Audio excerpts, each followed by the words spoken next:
Bon dimanche, bienvenue à votre émission de la Victoire de l'amour. Tout d'abord, je veux vous souhaiter de très joyeuses Pâques. C'est le temps de la résurrection, de la nouveauté, la vie qui revient. Et aujourd'hui, pour célébrer ça, j'ai quelqu'un avec qui je vais passer la prochaine demi-heure, que vous aimez beaucoup, l'unique David Thibault. Il va même chanter pour nous une chanson que j'aime tellement. L'homélie pour Pâques sera faite avec le Père Gauthier et la chronique hebdomadaire de notre amie Christine Michaud. Bienvenue à votre émission, la Victoire de l'amour. Un seul geste de toi viendra mon secours.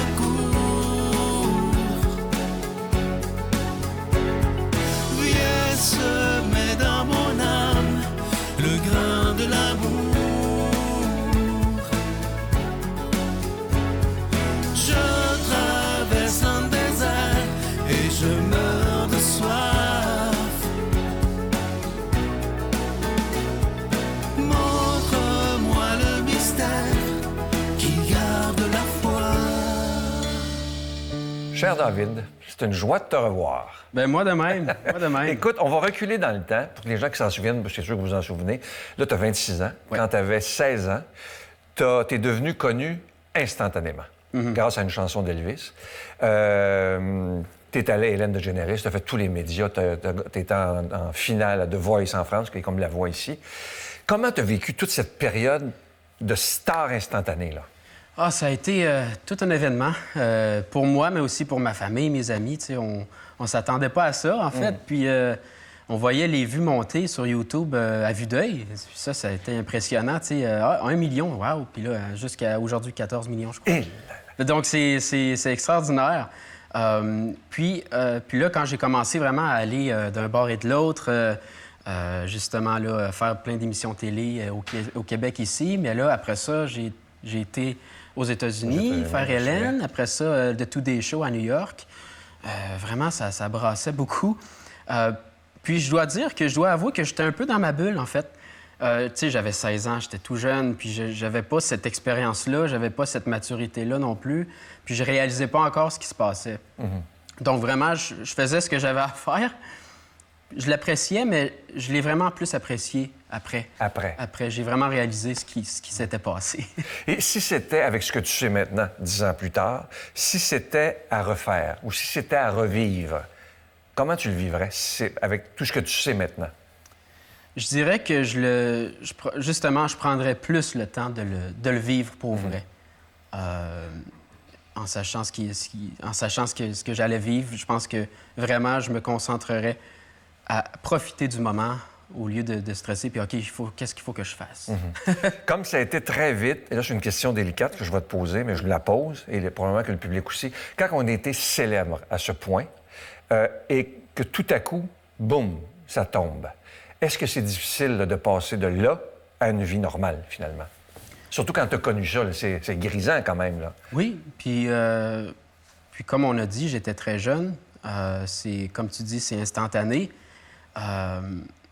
Puis, tu sais, moi, avant de devenir connu, j'avais aucun métier. Tu sais, j'avais jamais travaillé vraiment. Tout jeune, là. C'est ça, je sortais du secondaire à peine.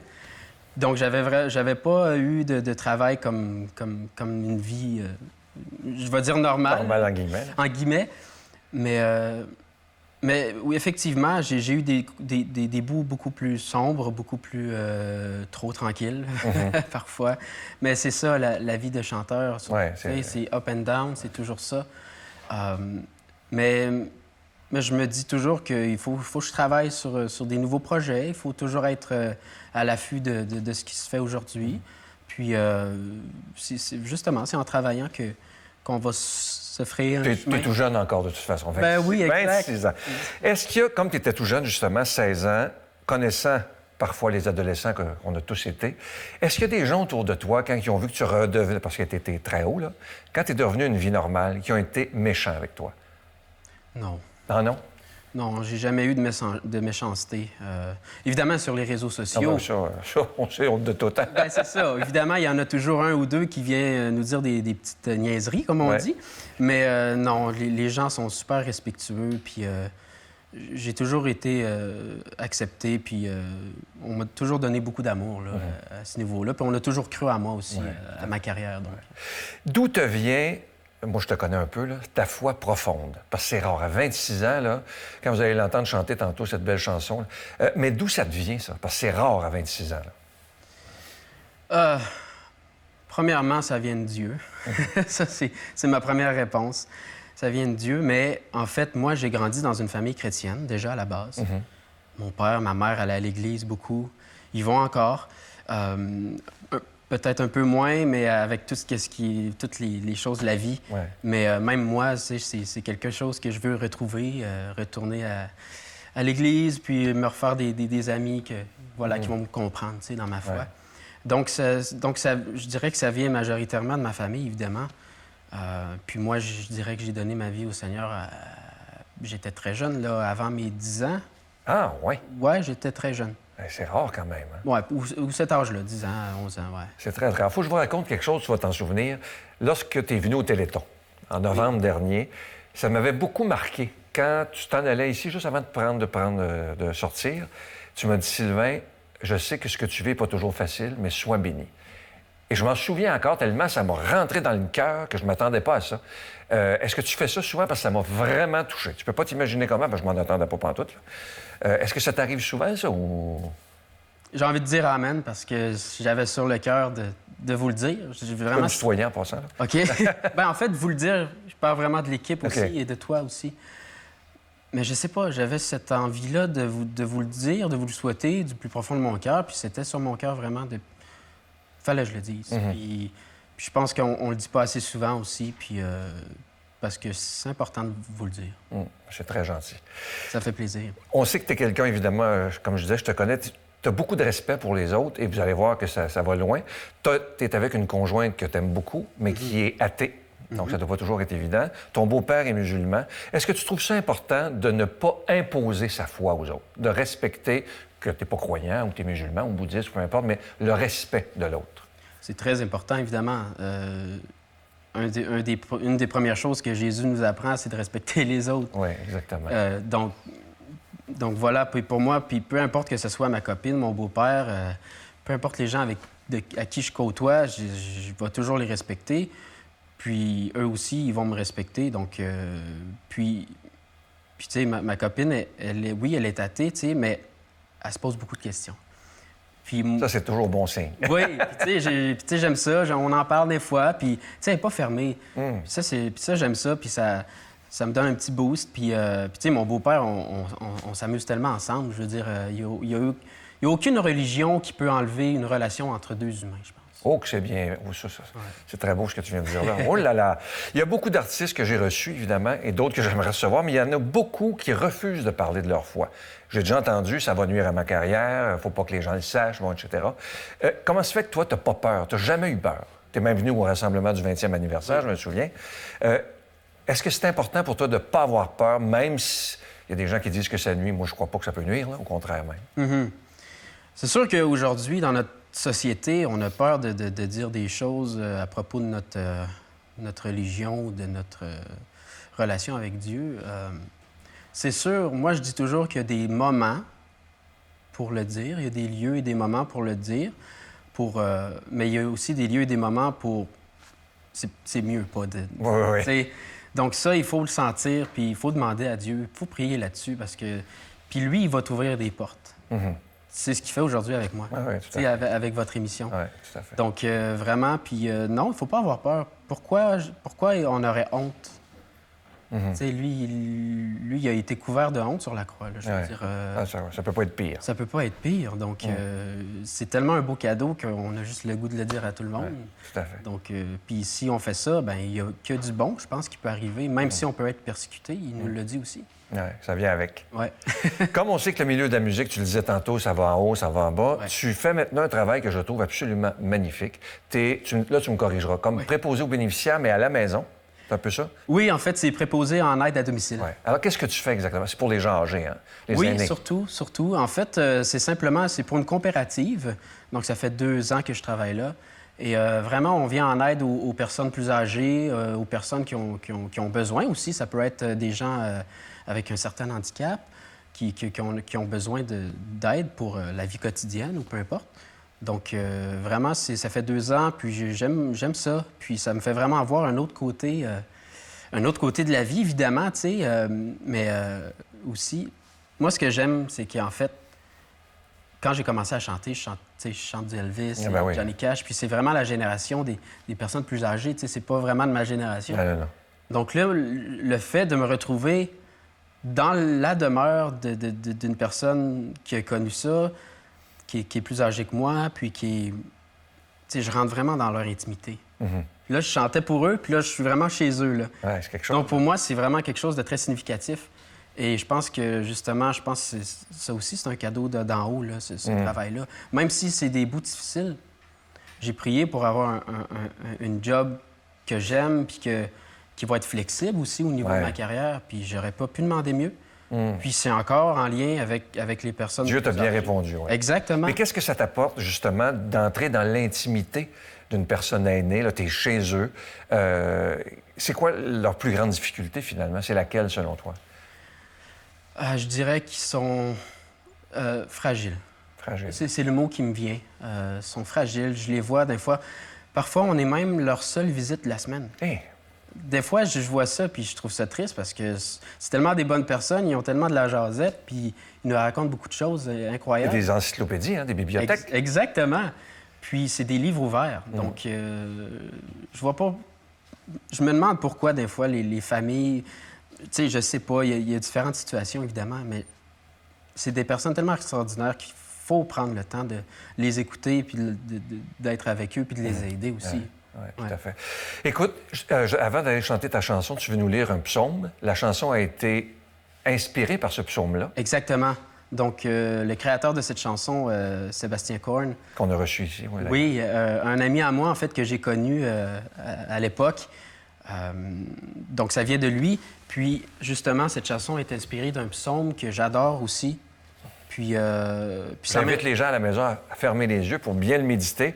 Oui. Et le titre de la chanson qui a été inspirée, c'est « Mon secours est en toi ». Alors, on écoute David avec ce magnifique psaume. Exactement. Je lève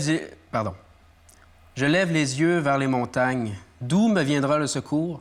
Le secours me vient de l'Éternel, qui a fait les cieux et la terre. Il ne permettra pas que ton pied chancelle. Celui qui te garde ne sommeillera pas. Voici, il ne sommeille ni ne dort, celui qui garde Israël.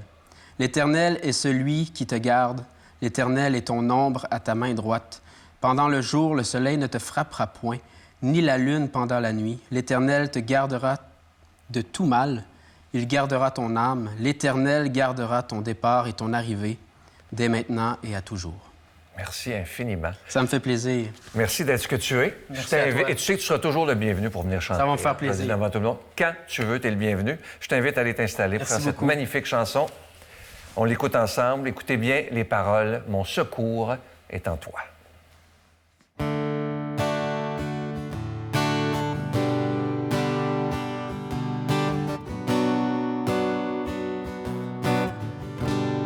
Si la lune me glace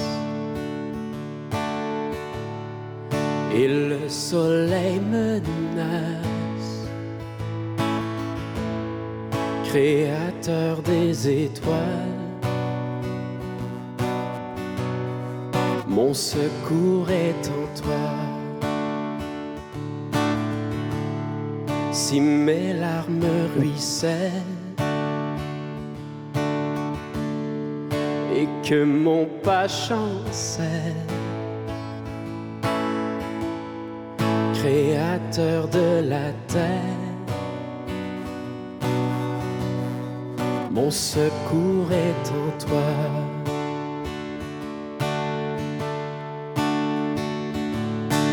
Je lève les yeux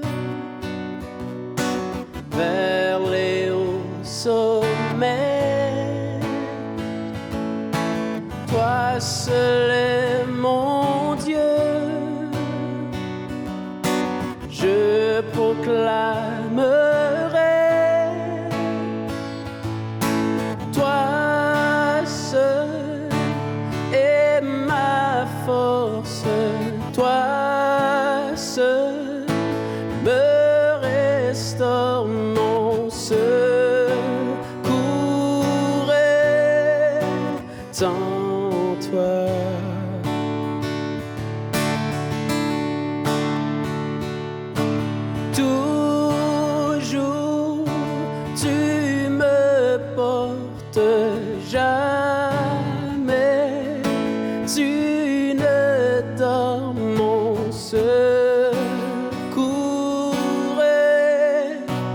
sans toi.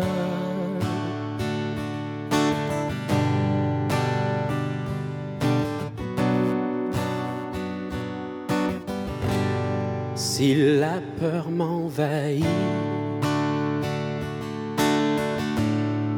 et mon âme chavit,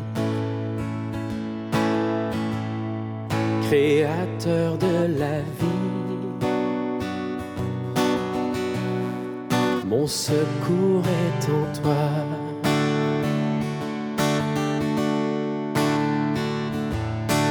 Je lève les yeux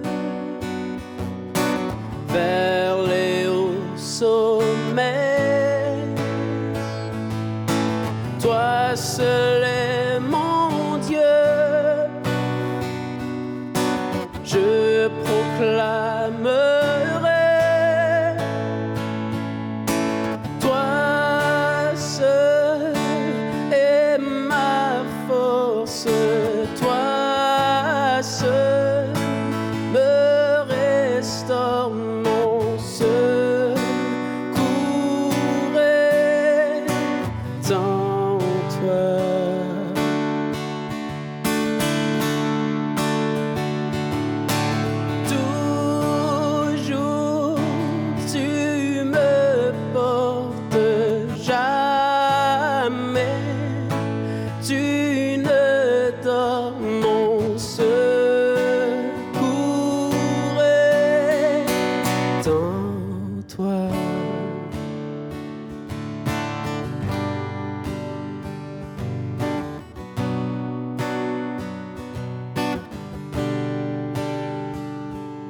Ta victoire, mon espoir, ton chemin, mon destin, ton salut, mon refuge, tout est en toi. Ta victoire, mon espoir, ton chemin, mon destin, ton salut, mon refuge, tout est en toi. Notre Père qui es aux cieux, que ton nom soit sanctifié, que ton règne vienne, que ta volonté soit faite sur la terre comme au ciel. Donne-nous aujourd'hui notre pain de ce jour. Pardonne-nous nos offenses, comme nous pardonnons aussi à ceux qui nous ont offensés. Et ne nous laisse pas entrer en tentation, mais délivre-nous du mal, car c'est à toi qu'appartiennent le règne, la puissance et la gloire pour les siècles des siècles. Amen. Je continuerai à croire, même si tout le monde perd espoir. Je continuerai à aimer, même si les autres parlent de haine. Je continuerai à construire, même si les autres détruisent. Je continuerai à parler de paix, même au milieu d'une guerre. Je dessinerai des sourires sur des visages en larmes et je tendrai les bras à ceux qui se sentent épuisés. Oui, je continuerai à croire. Je suis tellement content de vous parler du magnifique cadeau du mois d'avril, le mois de la résurrection. C'est un livre que Geneviève vient tout juste de finir. Il est tout chaud et le titre qu'elle a choisi est absolument magnifique. Vous le voyez à l'écran. Impardonnable, point d'interrogation. Doit-on tout pardonner? Moi, je vous le dis, ce livre-là va devenir presque un livre de référence tellement c'est clair, c'est précis. Elle nous donne des bons conseils, toujours appuyés sur ce que Jésus a à nous dire comme message. Alors, vous le recevrez avec un don de 25 $. Si vous en voulez deux, parce que ça se donne bien en cadeau. C'est des sujets qui font réfléchir, évidemment, le pardon.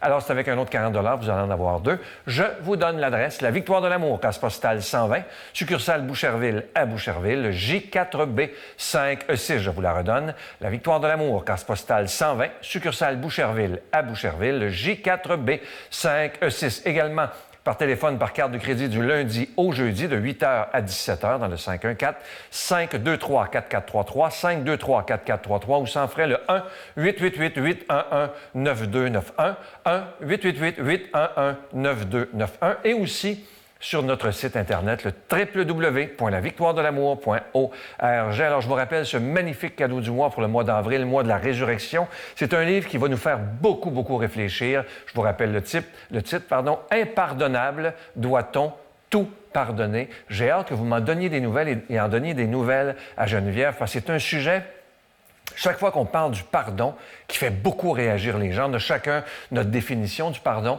mais Geneviève nous a vraiment donné de très, très bonnes pistes pour bien réfléchir et méditer. Merci de tout cœur. Mon Dieu, donnez-moi la sérénité d'accepter les choses que je ne peux changer, le courage de changer les choses que je peux et la sagesse d'en connaître la différence. Amen.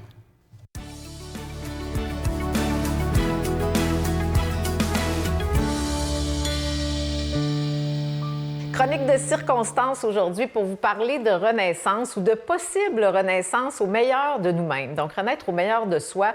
Moi, je me suis créé une petite recette pour ça parce que je considère que on ne renaît pas nécessairement d'un seul coup, une fois dans notre vie. Tu sais, on pourrait se dire « Ah, je vais renaître au meilleur de soi ». Ça paraît bien, mais c'est peut-être un peu de pression. Alors, je me dis, on peut renaître par morceaux, on peut se permettre des petites renaissances au cours de notre vie pour se faire du bien, pour s'alléger aussi sur le chemin. Alors, ma façon de voir ça, en fait, c'est en 3 étapes. Mon espèce de rituel, si on peut dire, ou la formule à laquelle j'ai pensé, qui me fait toujours beaucoup de bien. Et d'abord, c'est 3 mots, 3 étapes, 3 mots. C'est libération, connexion et service. Et je trouve que quand je me situe dans ces 3 mots-là, sur ces 3 étapes-là, bien, j'ai l'impression que oui, je peux renaître au meilleur de moi. Je permets au meilleur de moi, en fait, d'être offert au monde. Et bien là, quand je parle de libération, bien, c'est vraiment faire un bon ménage, de dire de quoi j'ai intérêt à me libérer actuellement. Qu'est-ce qui est devenu trop lourd dans ma vie? Qu'est-ce qui ralentit mon chemin? Ou qui me fait peut-être peur, qui me fait douter? En fait, tout ce qui est plutôt négatif. De quoi je peux me libérer? C'est déjà une bonne question. Deuxièmement, dans un deuxième temps, est-ce que je peux être davantage connectée? Puis on pourrait même aussi aller en 3 temps parce que moi, je vois ça comme une connexion à qui on est, connexion aux autres, donc à l'horizontale, et connexion à la verticale, donc à Dieu, à plus grand que soi. Comment je peux me sentir davantage en connexion? C'est une belle question à se poser parce que le problème, souvent, j'ai remarqué, moi, quand je doute ou je vais moins bien, je me dis... Je suis un peu déconnectée, là. Je sens moins que, justement, j'ai quelque chose de beau, de profond, de grand qui m'habite. Donc, connexion dans un deuxième temps. Puis le troisième, bien, être au service. Moi, j'aime beaucoup penser qu'on peut être au service de Dieu, au service de la vie. Donc, qu'est-ce que je peux faire pour servir? Comment je peux être utile? Et souvent, bien, c'est ce qui va donner du sens à ma vie, ce qui va la faire pétiller davantage. Puis c'est comme ça qu'on devient aussi souvent plus intuitif, plus créatif. On dirait qu'il y a des idées qui nous viennent pour agir pour le bien ou pour faire, comme disait ma mamie Yvette, je l'ai déjà dit ici, voir le beau, apprécier le bon et faire le bien. Alors, c'est la grâce que je vous souhaite et je vous souhaite de très joyeuses Pâques.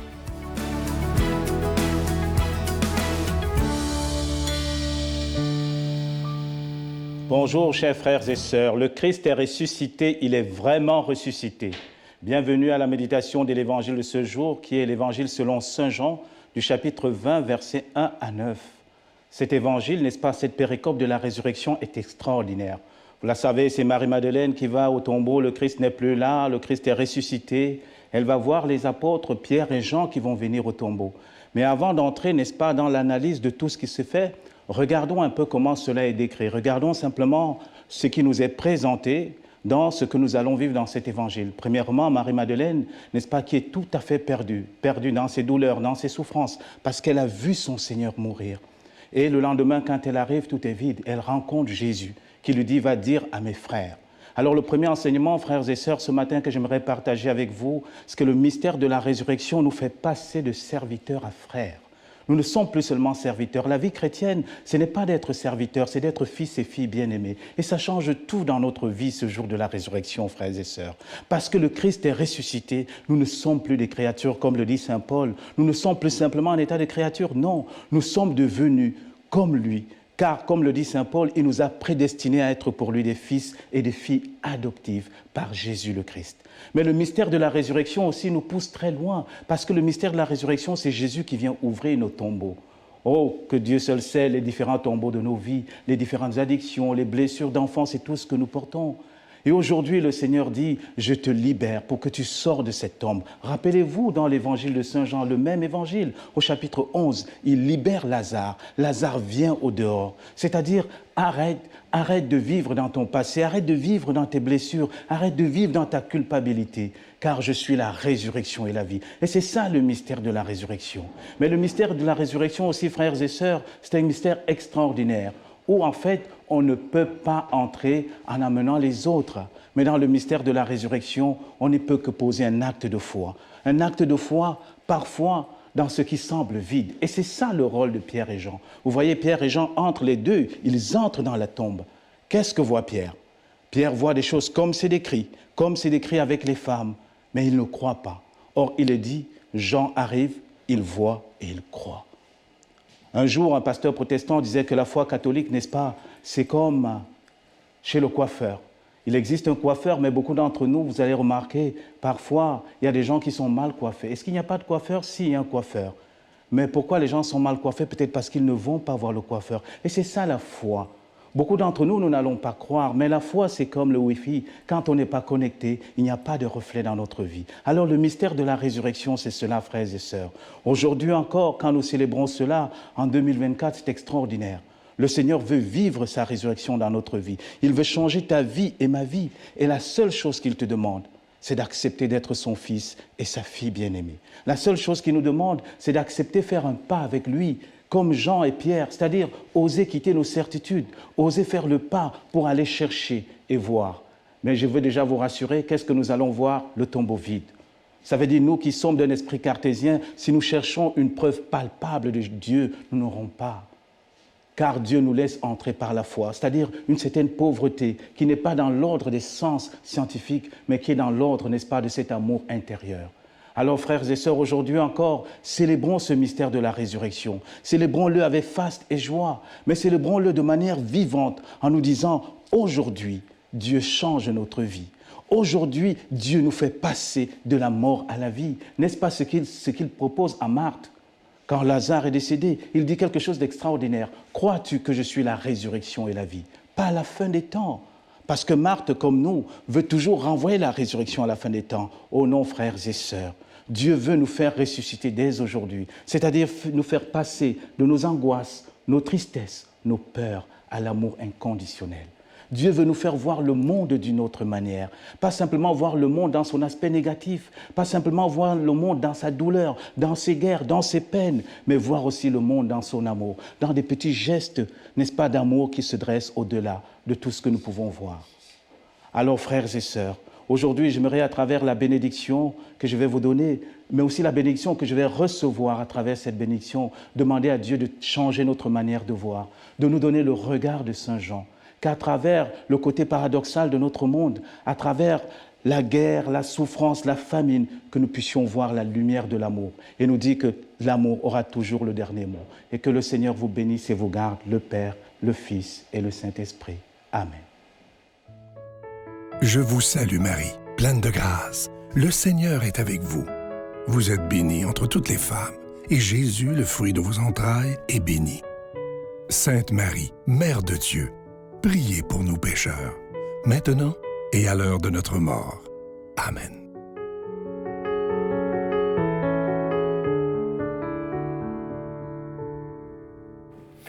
Je suis tellement content d'avoir passé quelques minutes avec David et ce qui me frappe chez lui, c'est la profondeur de sa foi. Je vous le dis, là, c'est absolument extraordinaire. Et quand je l'écoutais me parler, je me disais, il n'a que 26 ans.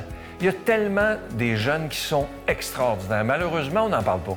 Mais moi, je pense qu'il faut parler de cette belle jeunesse qui ont de belles valeurs. Et c'est pas vrai que quand j'entends des gens dire « Ah, la jeunesse d'aujourd'hui, non, non, non, non. » Il y a des jeunes absolument magnifiques, mais il faut mettre la lumière sur eux. C'est ça qui est important. Alors, prions pour David, pour tous les jeunes de son âge. Et moi, je vous le dis, il va venir régulièrement chanter à cette émission. Je vous souhaite une belle journée et joyeuse Pâques. Bye!